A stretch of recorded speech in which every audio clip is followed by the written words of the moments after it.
Welcome to the class of CPR. अब आज हम आप लोगों को बताएंगे कि सीपीआर क्या होता है और इसका क्या यूज़ है। जनरल पब्लिक को भी ये जानने को मिलेगा और हमारे साथ हमारे डॉक्टर्स हैं जो इसको रिवाइज कर रहे हैं। बीच में हम ये बेसल लर्निंग स्किल्स सिखाते हैं लोगों को। बीएलएस ट्रेनिंग सर्विसेज चलती हैं हमारे यहाँ, जिसमें बताया जाता है कि किस तरह से बेसिक लाइफ सपोर्ट दे करके पेशेंट को, कार्डियक अरेस्ट के पेशेंट की जान बचाई जा सकती है। और जान बचाने की जो प्रक्रिया है उसको हम कहते हैं सीपीआर, यानी कि कार्डियो पल्मोनरी रिसासिटेशन। तो क्या इंपॉर्टेंस है कार्डियो पल्मोनरी रिसासिटेशन की? हमारे डॉक्टर्स इस चीज़ को जानते हैं, आपको भी ये बात बताना चाहूँगी, क्योंकि हर व्यक्ति बन सकता है एक जान रक्षक व्यक्ति, जो किसी का जीवन रक्षक बन सकता है और जान बचा सकता है। और इसके लिए आपको कुछ बेसिक स्किल्स केवल जानने हैं। बेसिक चीज़ें जानते रहने से कभी ना कभी आप किसी की जान बचा सकते हैं। तो आइए देखते हैं कि हम इसे कैसे करते हैं। चाहे हम हॉस्पिटल के अंदर हैं या फिर जो है हम हॉस्पिटल के बाहर हैं, कहीं ऐसी जगह पे जहां सडनली पेशेंट को कार्डियक अरेस्ट आ जाता है, जैसे कि शॉपिंग मॉल्स में, वर्क प्लेस पर, किसी आउटर एरिया में लोग पिकनिक मनाने के लिए जाते हैं, वहां पर भी ऐसा हो जाता है। तो फिर वहां कोई भी पर्सन स्लाइटली स्किल्ड भी है तो कैसे अपनी स्किल का इस्तेमाल करके एटलीस्ट इतना कर सकता है कि उसे ठीक ठाक सुरक्षित किसी बड़े सेंटर पे पहुंचा सके।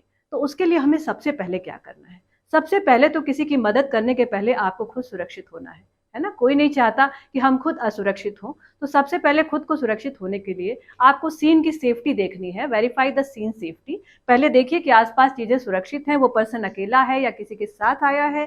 किसी के साथ है तो उन लोगों को एक्सप्लेन करना है कि इसको कुछ दिक्कत हो गई है और मुझे कुछ नॉलेज है इस फील्ड में, मैं इसकी जान शायद बचा सकता हूँ, तो मुझे इस पर कार्य करना है, कृपया आप लोग सहयोग दें। तो इस तरह से पहले वेरीफाई द सीन सेफ्टी, ठीक है, सीन को सेव करना है।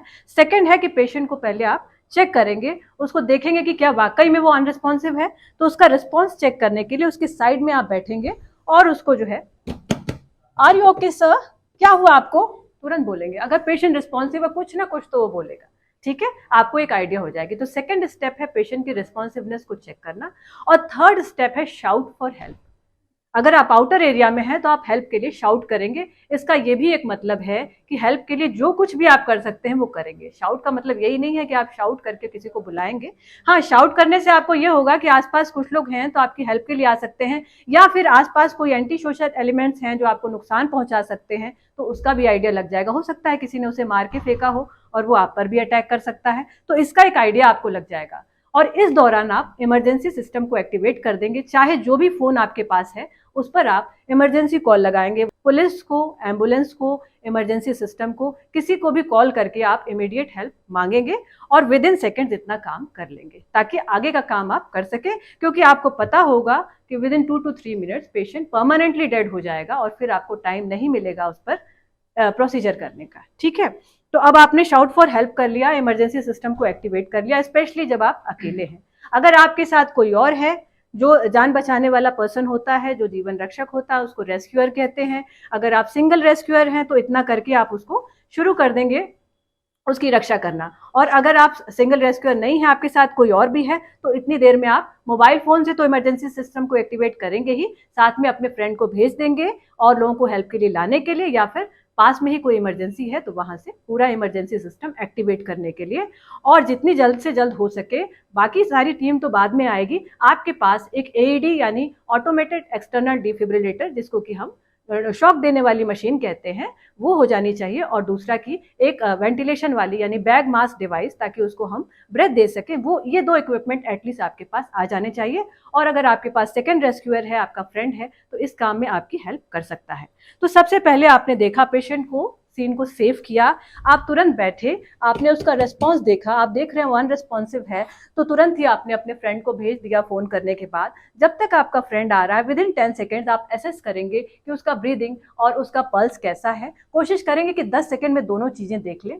आप इसकी कैरोटिड यानी नेक की पल्स फील करेंगे। नेक की पल्स फील की जाती है नेक की इस मसल और ये ट्रैकिया जो विंड पाइप है, दोनों के बीच में जो ग्रूव है, यहाँ पे आप कभी भी फील कर सकते हैं। उसी तरह से आप इसको फील करेंगे 2 या 3 फिंगर से, और उसी बीच आप उसके रेस्पिरेशन देखेंगे। अगर उसका चेस्ट अप डाउन हो रहा है और नहीं हो रहा है तो आप अपना कान लगाकर उसके नाक के से निकलने वाली सांस को महसूस करने की कोशिश करेंगे। इस 10 सेकंड में आपको पूरा आइडिया हो जाएगा कि पेशेंट जो है कार्डियक अरेस्ट में है। अगर उसकी ब्रेथ नहीं है या फिर ब्रेथ जो है बहुत ही इम्प्रॉपर है, मतलब हिचक हिचक के वो सांस ले रहा है, जिसे गैस्पिंग कहते हैं, तो भी ये कार्डियक अरेस्ट का ही साइन है। ऐसी कंडीशन में और पल्स नहीं है तो आपको सीपीआर करना है, ठीक है। और आप सीपीआर शुरू कर देंगे, जो एटलीस्ट 2 मिनट तक करते रहेंगे, और हर 2 मिनट पे आप एक बार अपने फ्रेंड के लिए देखेंगे कि वो वापस आ गया कि नहीं, इमरजेंसी सिस्टम एक्टिवेट हो गया कि नहीं। अब ऐसे में जिस वक्त आप एसेस करते हैं तो आपको 3 तरह के केसेस मिलेंगे।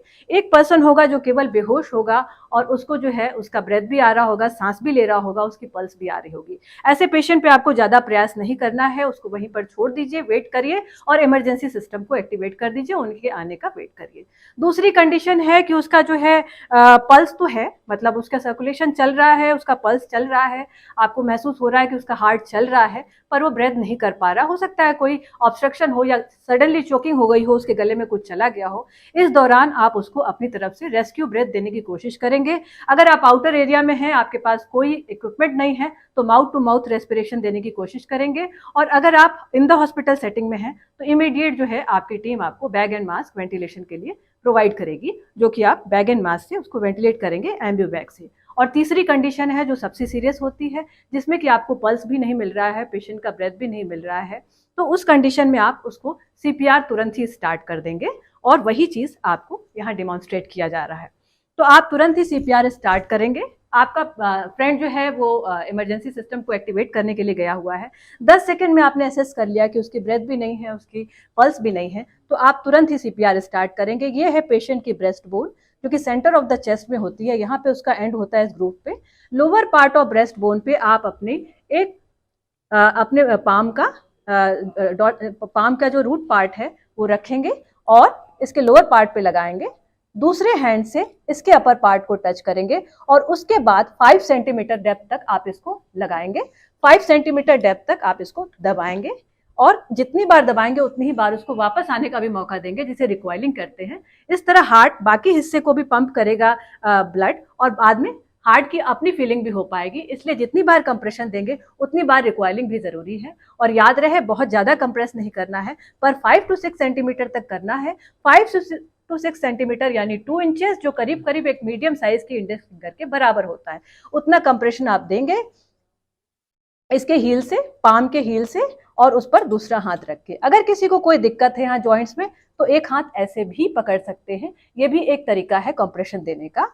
और इस तरह कंप्रेशन आप 2 मिनट्स तक देते रहेंगे और बीच बीच में एसेस करते रहेंगे कि आपका फ्रेंड आया कि नहीं, पेशेंट की पल्स वापस आई कि नहीं। और ये सब देखने में आप 10 सेकेंड से ज्यादा का समय कभी भी नहीं लगाएंगे। और हर चेस्ट कंप्रेशन के बाद अगर आप एक्सपर्ट हैं तो माउथ टू माउथ रेस्पिरेशन भी देंगे, और अगर आप एक्सपर्ट नहीं हैं तो कम से कम कंप्रेशन को ही कंटिन्यूड रखेंगे, ठीक है। तो अब इस कंप्रेशन को मैंने बताया कि हील ऑफ द पाम को आप यहाँ पर रखेंगे और उसके ऊपर दूसरा हाथ रखेंगे और इस तरह करके, और पोजीशन आपकी यूं होनी चाहिए, एक तो पेशेंट फर्म सरफेस पे होना चाहिए, जो कि हम दिखा रहे हैं पूरी तरह फर्म है, ताकि कंप्रेशन इफेक्टिव हो सके। कहीं भी अगर वो लूज बेड पर है तो हमारे कंप्रेशन कभी भी इफेक्टिव नहीं होते हैं। इस तरह फर्म सरफेस पे उसको होना चाहिए, और आपका जो हैंड है वो इसके ऊपर हो और आपके शोल्डर्स का फोर्स इस हैंड पे आना चाहिए। बीच में है आपकी एल्बो बोन, इसका कोई रोल नहीं है यहाँ पर, उसको आप स्ट्रेट रखेंगे। डायरेक्ट शोल्डर से फोर्स आपके हैंड्स पे यू आना चाहिए, है ना। इसके लिए थोड़ा सा आपको झुकना पड़ेगा, जो आप झुकेंगे, पर इसको बिल्कुल स्ट्रेट रखेंगे। याद रहे, lower part of breast bone पे आपको रहना है, हील ऑफ द पाम को रखना है, उसके ऊपर दूसरा हाथ रखना है और करीब 6 सेंटीमीटर तक दबाते जाना है, दबाते जाना है, वापस लाना है, दबाते जाना है, वापस लाना है, और काउंट करते जाना है, क्योंकि काउंट करने से आपको सुविधा रहेगी। हर 30 कंप्रेशंस के बाद आप 2 ब्रेथ देंगे। देखिए, ये हमारे में इलेक्ट्रिकल मशीन भी लगी हुई है, अगर आप इफेक्टिव कंप्रेशन देते हैं तो इसमें लाइट जल करके आती है। तो इस तरह से आप कंप्रेशन देते जाएंगे, जो 6 सेंटीमीटर यानी 2 इंचेस के अराउंड होगा। छोटे बच्चों में अगर देते हैं तो 1/3 ऑफ द चेस्ट, वो भी अराउंड 5-6 सेंटीमीटर के बराबर ही होता है, वो आपको देना है। और इस बीच आपको माउथ टू माउथ रेस्पिरेशन आता है तो 30 के बाद 2 ब्रेथ देंगे आप। और नहीं तो इस बीच अगर आपका फ्रेंड जो है इमरजेंसी इक्विपमेंट, जैसे एईडी, इसको कहते हैं एईडी, ऑटोमेटेड एक्सटर्नल डिफिब्रिलेटर, मतलब ऑटोमेटिकली काम करने वाला शॉक डिवाइस, और दूसरा है ये आपका बैग मास्क वेंटिलेशन के लिए, इसको आपका फ्रेंड आपको हेल्प करेगा और आप साइड में रहेंगे, फ्रेंड सिर की तरफ रहेगा और इसको फिक्स करके उसे देना शुरू कर देगा। कोई अनरिस्पॉन्सिव पेशेंट जब स्ट्रेट लेटा होता है तो उसकी जो विंड पाइप होती है वो कर्व हो जाती है, हमें उसको जो है ओपन करना है। नॉर्मल पर्सन तो लेटे लेटे भी स्वेलो भी करता है, सांस भी लेता है, पर अनरिस्पॉन्सिव है तो ये कर्व रह जाती है। तो हमको इसको हेड टिल्ट चिन लिफ्ट की पोजीशन में लाना होता है ताकि हमारी विंड पाइप भी सीधी हो जाए और साथ ही साथ उसकी जो टंग है जो पीछे की तरफ लटकने लगती है अनरिस्पॉन्सिव पेशेंट में, वो जो है ऊपर की तरफ खिंचाए। तो इसके लिए हेड टिल्ट मतलब एक हाथ से पहले हम हेड को पीछे झुकाएंगे जिसको कहते हैं हेड टिल्ट, और दूसरे वाले हाथ से हम चिन को उठाएंगे जिसको कहते हैं चिन लिफ्ट। इससे आप इसका मुंह भी अच्छी तरह खुल जाता है। अब ये पूरी विंड पाइप एक सीध में हो गई है और साथ में टंग भी जो है ऊपर एलिवेट हो गई है, तो वो अब आराम से सांस ले सकता है। तो सबसे पहले उसे सांस देने से पहले हमें उसके सांस के रास्ते को खोलना है, जो कि हम हेड को पीछे करके और चिन को लिफ्ट करके करते हैं। आजकल मेट्रो सिटीज में हर हायर सेंटर पर एडी पैड्स लगे होते हैं। जहां भी क्राउडेड एरियाज हैं, कोशिश कर रहे हैं, अब हमारी सिटीज में भी ये सब चीजें अवेलेबल करा रही है गवर्नमेंट। अब हर जगह इस तरह के एडी इक्विपमेंट मिला करेंगे जो कि अपने आप ही शॉक देते हैं, जिससे आसानी हो जाती है। पर उन्हें अटैच करने का तरीका आपको पता होना चाहिए। उसमें दो ये पैचेस होते हैं। पैचेस को हम दो तरीके से लगा सकते हैं। कोशिश करेंगे कि आगे की तरफ ही दोनों लगाएं ताकि जो है पेशेंट को हमें हिलाना ना पड़े। अब क्या कॉन्सेप्ट है, पेशेंट को हिलाना क्यों ना पड़े? पेशेंट को हिलाने का कारण ये होता है कि आमतौर पे पेशेंट इस तरह के कई बार इंजर्ड भी होते हैं और उनकी स्पाइन में इंजरी हुई होती है। अगर हम उन्हें हिलाएंगे तो उनकी स्पाइन की इंजरी बढ़ेगी और उनके वाइटल ऑर्गन्स को और भी ज्यादा नुकसान पहुंच सकता है। इसलिए हम कोशिश करेंगे कि हमें पेशेंट जिस पोजीशन में मिला है उसी पोजीशन में हम उसका सीपीआर स्टार्ट करें। और ये हम पैचेस लगा रहे हैं ऑटोमेटेड एक्सटर्नल डिफिब्रिलेटर के, वो भी सेम साइड में लगाएं। मैं आपको एक्सप्लेन करूंगी कि इसको कैसे लगाना है। ये आपकी कॉलर बोन है, उसके जस्ट नीचे पहला पैच लगाएंगे और दूसरा पैच लगाएंगे आप ब्रेस्ट बोन और निपल के बीच में। ठीक है, तो ये आपका एंटीरियर साइड में आप इस तरह से दो पैचेस लगा सकते हैं। यहाँ पे कनेक्टेड है, कनेक्ट होते ही ये तुरंत मॉनिटर करना शुरू कर देता है, प्रॉम्प्ट करना शुरू कर देता है, आपको ऑर्डर्स देना शुरू कर देता है और बताता है कि आपको करना क्या है। एक्चुअली ये जो डिफिब्रिलेटर होता है, ये जो डिवाइस होता है, ये एनालाइज करता है कि हार्ट की रेट कैसी चल रही है। हार्ट की रेट आमतौर पर इरेगुलर हो जाती है तभी कार्डियक अरेस्ट होता है। आमतौर पे लोगों में बड़ा ये मिथ होता है, मिसकंसेप्शन होता है कि हार्ट अटैक और कार्डियक अरेस्ट एक ही चीज है, पर ऐसा नहीं है। हार्ट अटैक तो एक बीमारी है जिसके कारण कार्डियक अरेस्ट हो जाता है। कार्डियक अरेस्ट मतलब लास्ट स्टेज आ जाती है, हार्ट एक तरह से ऑलमोस्ट स्टॉप हो जाता है क्योंकि वो इफेक्टिव पंपिंग नहीं कर पाता है। ठीक है, तो ये जो कार्डियक अरेस्ट की सिचुएशन है यूजुअली इरेगुलर रिदम आ जाने पे हो जाता है, जो कि हार्ट अटैक के कारण भी हो सकती है, उसके बिना किसी और बीमारी के कारण भी हो सकती है। तो दोनों ही बिल्कुल अलग चीजें हैं, कार्डियक अरेस्ट और हार्ट अटैक। तो कार्डियक अरेस्ट एक बार हो गया, इसका मतलब कुछ जरूर इरेगुलर रिदम उसके अंदर आई थी जिसने कि उसकी नॉर्मल फंक्शनिंग को बंद कर दिया था। तो अब जब हमने ये डिवाइस लगाया तो ये तुरंत इसको पकड़ लेती है, देख लेती है, एनालाइज कर लेती है कि इसमें कोई इरेगुलर रिदम तो नहीं चल रहा है, और एनालाइज करते ही आपको ये ऑर्डर देती है। ये आपको ऑर्डर देती है कि प्लीज रुक जाइए, मैं एनालाइज कर रहा हूँ। तो जिस समय ये एनालाइज करे आप इससे कोशिश करेंगे दूर हो जाएंगे। बैग मास्क वाले लोग भी और जो कंप्रेशन दे रहे थे वो भी दूर हो जाएंगे। इसी बीच अगर उसको लगेगा कि वो रिदम इरेगुलर है तो वो एक शॉक देगा, जिसके लिए वो आपको ऑर्डर देगा और आपको ये बटन दबाना होगा। जब वो आया तब तो आप ऑन का बटन दबाते हैं, और जब वो हमें आपको कहेगा कि अब आप जो है उससे अलग हो जाइए तो आप शॉक का बटन दबाते हैं। और शॉक का बटन दबाते वक्त आप आपस में कहेंगे ऑल क्लियर। उस वक्त आप सब लोग उस पेशेंट से और मशीन से दूर हो जाएंगे और वो डिवाइस उसको शॉक देगी। और लेकिन याद रहे कि शॉक देने के तुरंत बाद ही आप फिर से चेस्ट कंप्रेशन स्टार्ट कर देंगे, नहीं तो आपके अब तक के किए धराए पर पानी फिर जाएगा। कारण ये है कि आपने जितनी बार उसको कंप्रेस किया था तब आपने उसके सर्कुलेशन को बढ़ाया था और वो सारा कुछ फिर से वापस आ जाता है, क्योंकि पेशेंट का अपना सिस्टम ठीक से काम नहीं कर रहा है। ये तो आपके प्रयास से उसका पंप जो है बढ़ाया गया था। इसी तरह से मान लीजिए कि ये कहता है कि हम एनालाइज करने जा रहे हैं, आप थोड़ा दूर हो जाइए। आप दूर हो जाएंगे पर एनालाइज करके ये बताएगा, ये डिवाइस बताएगा कि शॉक नहीं देना है, तो आप फिर से कंप्रेशन देने लग जाएंगे। दोनों ही काम ये कर सकता है। ये कहेगा शॉक देना है तो आप शॉक दे देंगे। शॉक देने से ये होगा कि उसकी रेगुलर रिदम थोड़ी देर के लिए स्टॉप होके और एक नई रिदम स्टार्ट हो जाती है, और इस तरह पेशेंट का पल्स आने लगता है और बीच में आप उसकी पल्स को फील करते रहते हैं।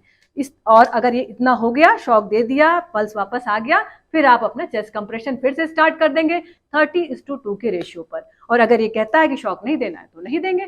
इसी तरह आप इसके ऑर्डर पे चलते रहेंगे। और ये एक बहुत ही अच्छा डिवाइस मिल जाता है आम पब्लिक के लिए भी, अगर ये हर जगह जनरल प्लेस पे, क्राउडेड प्लेस पे अवेलेबल कराया जाता है और इसको सुरक्षित रूप से वहां पे रखा जाता है कि लोग इसको भी नुकसान ना पहुंचा दें। तो ये सारा करके आप देखते हैं, और ये तब तक आप करते रहते हैं जब तक कि इमरजेंसी सिस्टम वाकई में आपके पास वापस नहीं आ जाता है, या जब तक पेशेंट सच में रिवाइव नहीं हो जाता है, मूव करने लग जाता है, रिएक्ट करने लग जाता है, तब आपकी मेहनत सफल हो जाती है। तब आप शायद रुक सकते हैं और आगे का काम आगे बढ़ा सकते हैं कि कैसे इसको ट्रांसपोर्ट करके हॉस्पिटल ले जाए। और या फिर जब इमरजेंसी सिस्टम आ गया, उसको लगा कि इसको ले चल सकते हैं, अब इमरजेंसी सिस्टम ही आपको ऑर्डर देगा, उसको अगर लगेगा कि ले चल सकते हैं तब तो ले जाना है।